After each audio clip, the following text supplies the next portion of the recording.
రాకేష్ గారు 23 ఏళ్ల BRS party ఎప్పుడూ లేనంత సంక్షోభాన్ని ఎదుర్కొంటోంది అని అనుకోవచ్చా? స్కామ్ల ఆరోపణలు కావచ్చు, కేసీఆర్ బిడ్డ జైల్లో ఉండడం కావచ్చు, అధికార పార్టీ చేస్తున్న ఆరోపణలు కావచ్చు, పార్టీని ఒక ఉనికినే ప్రశ్నించే స్థాయికి ఈ రోజున వెళ్ళిపోయింది పార్టీ అని అనుకునే అవకాశం ఉందంటారా? Politics is very dynamic. ఇప్పుడున్నటువంటి రాజకీయ పరిస్థితి మరో 6 నెలల తర్వాత ఉండకపోవచ్చు. 6 నెలల తర్వాత ఉన్నటువంటి పరిస్థితి మరో సంవత్సరం తర్వాత ఉండకపోవచ్చు. So change is constant. దాంట్లో భాగంగా ఏ ప్రజలైతే 100 సీట్లు ఇచ్చి టీఆర్ఎస్ పార్టీని ఆశీర్వదించిందో ఆ ప్రజలే మార్పు కోరుకొని కాంగ్రెస్ పార్టీకి అధికారం ఇచ్చింది. కానీ అయినా కూడా ప్రజలు కంప్లీట్గా బీఆర్ఎస్ పార్టీని కంప్లీట్గా రౌట్ చేయలేదు.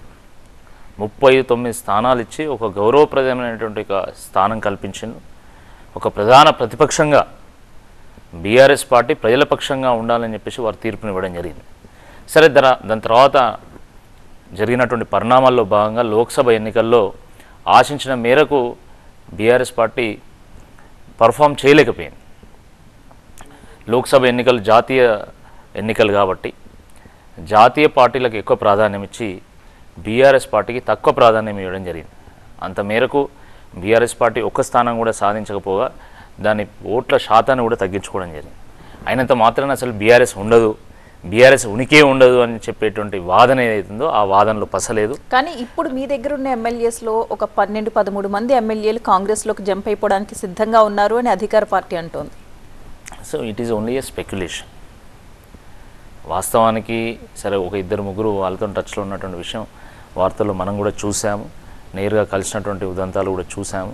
కానీ 10 మంది 15 మంది అని రకరకాల ఊహాగానాలు వినిపిస్తున్నాయి. ఊహాగానాలు మాత్రమే. సరే, ఎవరున్నా ఉండకపోయినా ప్రజలు మాత్రం తప్పకుండా టీఆర్ఎస్ పార్టీని కాపాడుకుంటారు. ఎందుకంటే రాష్ట్రాలను ఏలడానికి వచ్చినటువంటి పార్టీలు అనేకం ఉన్నాయి. కానీ రాష్ట్రాన్ని సాధించడానికి వచ్చినటువంటి పార్టీ కేవలం బీఆర్ఎస్ పార్టీ మాత్రమే. తెలంగాణకు బీఆర్ఎస్కు ఉన్నటువంటి బంధము అది పేగుబంధం.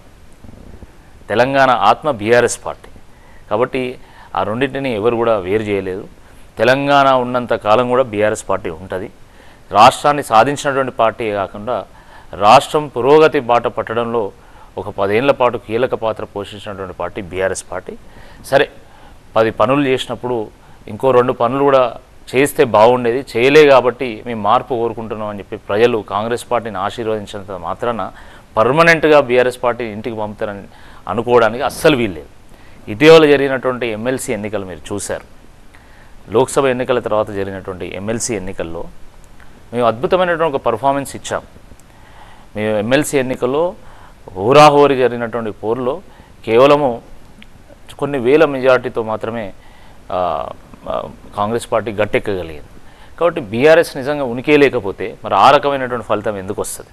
మహబూబ్ నగర్లో జరిగినటువంటి స్థానిక సంస్థల ఎమ్మెల్సీ ఎన్నికల్లో కూడా బీఆర్ఎస్ పార్టీ విజయం సాధించింది. నిజంగా బీఆర్ఎస్ పార్టీ ఉనికికి ప్రమాదం ఉన్నదా లేదా అనేది మనకు రాబోయేటువంటి స్థానిక సంస్థల ఎన్నికల్లో తేలుతుంది. నిజంగా స్థానిక సంస్థల ఎన్నికల్లో కాంగ్రెస్ పార్టీకి బీజేపీ ఆల్టర్నేటివ్గా ఉంటుందా లేదా బీఆర్ఎస్ ఆల్టర్నేటివ్ ఉంటుందా తేలుతుంది. మనకు తెలుసు జాతీయ స్థాయిలో నరేంద్ర మోదీ గారి ఒక హవా నడిచింది, ఒక వేవ్. ఎస్పెషల్లీ దక్షిణ భారతదేశంలో నరేంద్ర మోదీ గారు మళ్ళీ ప్రధానమంత్రి కావాలనేటువంటి కోరిక బలంగా ప్రజల నుంచి వినబడ్డది. కాబట్టి ప్రజలు కూడా అందరూ కూడా దాని తగ్గట్టుగా ఓట్లు వేయడం జరిగింది. దక్షిణ భారతదేశంలో బీజేపీ గణనీయంగా ఓట్లు సాధించడమే కాకుండా సీట్లు కూడా సాధించింది. అంత మేరకు బీఆర్ఎస్ పార్టీ నష్టపోయింది. But that doesn't mean that BRS will not exist in Telangana. Definitely BRS as a regional force will exist. తప్పకుండా ప్రాంతీయ అవసరాల దృష్ట్యా, ప్రాంతీయ ఆస్పిరేషన్స్ దృష్ట్యా టీఆర్ఎస్ పార్టీ ఎప్పటికీ ఉంటుంది తెలంగాణలో.